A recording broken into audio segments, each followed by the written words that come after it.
તો જામનગરમાં ઇન્દ્રદેવને રીઝવવા માટે હવે કરેલા યજ્ઞ દરમિયાન વરસાદ વરસ્યો હતો, સાથે રાજકીય સંસ્કૃત પાઠશાળાના પૂર્વ વિદ્યાર્થીઓ દ્વારા યજ્ઞ કરાયો હતો।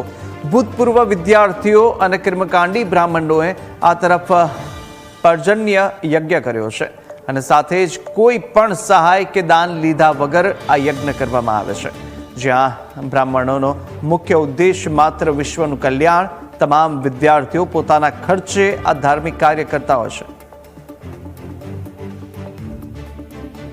ભગવાન ઇન્દ્રની કૃપા થાય, પ્રાણી માત્ર, જીવ જંતુ, માણસ બધાને માટે જલની તો જરૂર છે।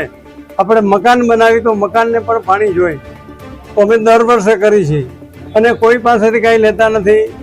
બધા વિદ્યાર્થીઓ જે બધા બ્રાહ્મણો કર્મકાંડી છે અમારા સંસ્કૃત પાઠશાળાના, એ જ બધા વિદ્યાર્થીઓ દ્વારા આ યજ્ઞ કરવામાં આવે છે। વિશ્વનું કલ્યાણ થાય અને પરમાત્મા ઇન્દ્ર મહારાજ પ્રસન્ન થાય અને જીવ માત્ર સૃષ્ટિનું કલ્યાણ થાય તે માટે આ બ્રાહ્મણો, કર્મકાંડી બ્રાહ્મણો દ્વારા આ યજ્ઞ કરવામાં આવે છે। દર વર્ષે આ પર્જન્ય નામનો યજ્ઞ રાજકીય સંસ્કૃત પાઠશાળાની અંદર કરવામાં આવે છે।